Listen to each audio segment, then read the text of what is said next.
హర హర మహాదేవ.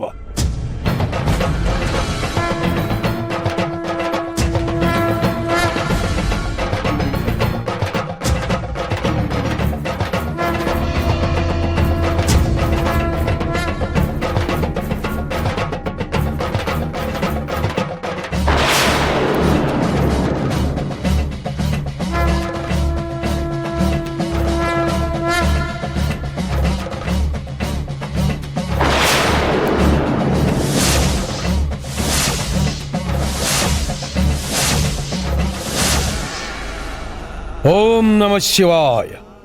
కాలం నీకు కలిసి రాలేదని కలవరపడకు. మానవ ప్రయత్నం ఉంటేనే దేవుని దీవెనలు తోడవుతాయి. అప్రమత్తం, అప్రమత్తం. నీ చుట్టూ ప్రమాదం పొంచి ఉంది.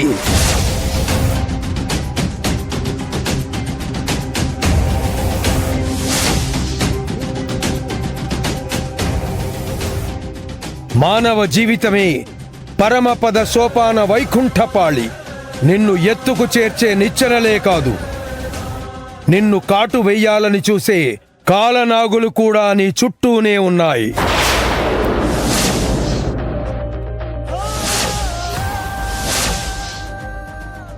ఏమరపాటు తగదు. నీది కాని కుటుంబం కోసం నీ వంతు ప్రయత్నం చెయ్యాలి. లేదంటే నీ కుటుంబమే బలి అయినా ఆశ్చర్యం లేదు.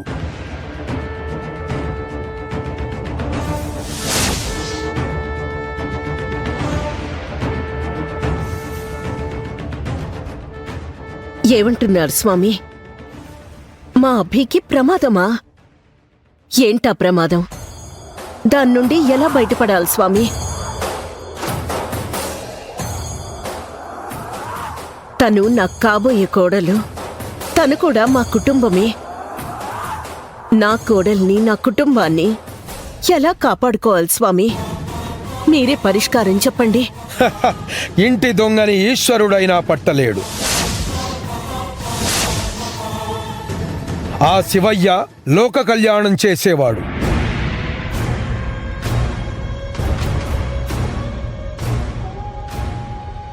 ఆ శివ కళ్యాణం జరిపించడానికి వచ్చారుగా, నిష్టగా పరమేశ్వరుణ్ణి శరణు వేడుకోండి. ముక్కోటి ప్రమాదాలను సైతం ఆ ముక్కంటి కడతేరుస్తాడు. నీకు దక్కాల్సిందేదో శివయ్యకి తెలుసు. ఎన్ని అడ్డంకులు వచ్చినా నీకు దక్కాల్సిందాన్ని నీ దరి చేరుస్తాడు. నమ్మి జాగ్రత్తగా ఉండు. ప్రమాదాన్ని ప్రతిఘటించు.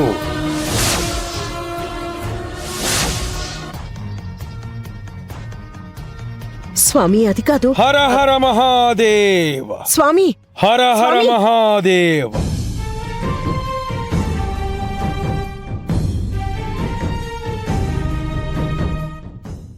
ఓం నమ శివాయ. ఏంటండి ఇది?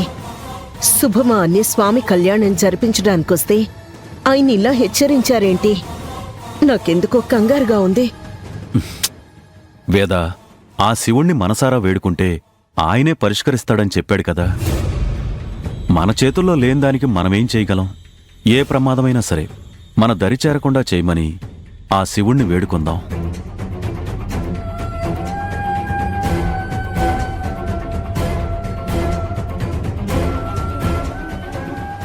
రాహుల్ బాబు నన్ను కాదన్నాడు అనే బాధనే జీర్ణించుకోలేకపోతున్నాను. ఇంకా ఈ ప్రమాదం ఏంటి? ఏం జరగబోతోంది? ఏ ప్రమాదం ఎటువైపు నుండి ఎలా వస్తుందో? పదండి.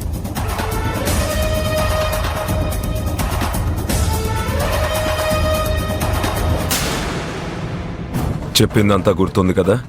మన మనుషుల్ని గుడి చుట్టూ కాపలాగా ఉంచు. గుడిలో అవకాశం చూసుకొని అభిమేళ్ళలో తాళి కట్టి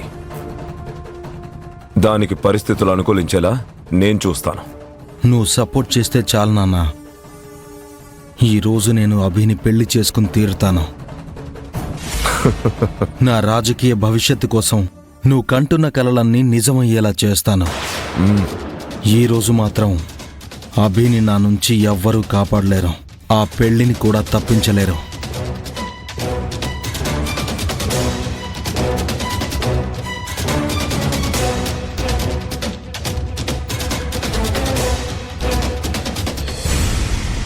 నమస్కారం పంతులు గారు.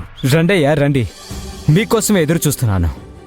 కళ్యాణానికి కావలసిన లిస్టు చెప్పాను కదా, అవన్నీ తీసుకొచ్చారా? ఆ, అన్నీ తీసుకొచ్చాం పంతులు గారు. వాటిని ఇక్కడ పెట్టండి. మీరు వెళ్ళి ప్రదక్షిణలు చేసి రండి. నేను మిగతా ఏర్పాట్లు చేస్తాను. ఆ,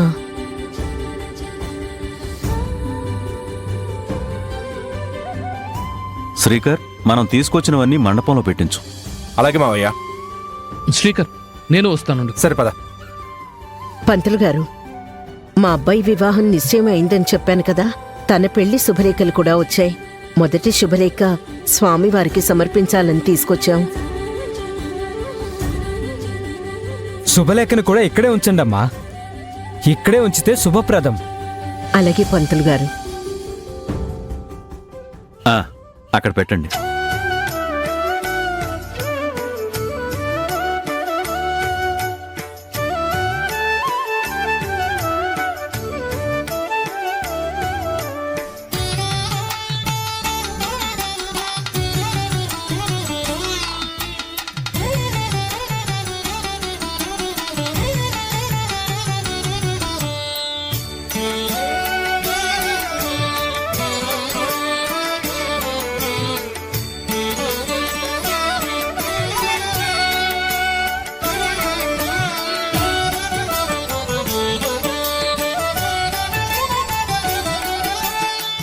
ఐరింద్రి, ఆ సాధువు నువ్వేర్పాటు చేసిన మనిషేనా?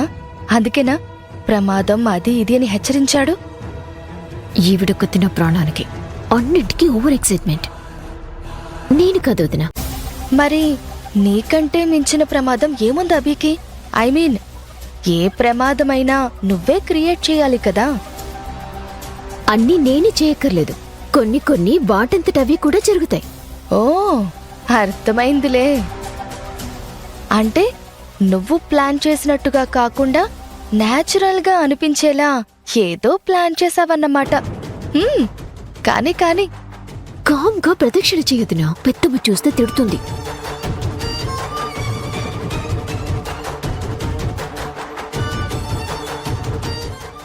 శుభమా అని అభి రాహుల్ల పెళ్లి పెట్టుకుని ఆ దేవుడి ఆశీస్సుల కోసం కళ్యాణం జరిపించాలనొస్తే ఏదో ప్రమాదం అని హెచ్చరిక ఎదురైంది.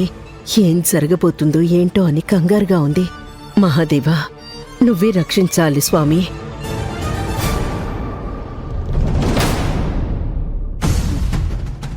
నేను జాగ్రత్తగా ఉండకపోతే ఒక కుటుంబమే నష్టపోతుంది, ప్రమాదంలో పడుతుంది అన్నారు. అది వేదవతి గారి కుటుంబమేనా? అసలు నేను ఏ విషయంలో జాగ్రత్తగా ఉండాలి? ఆ ప్రమాదం ఏంటి? ఎలా ఎదుర్కోవాలి?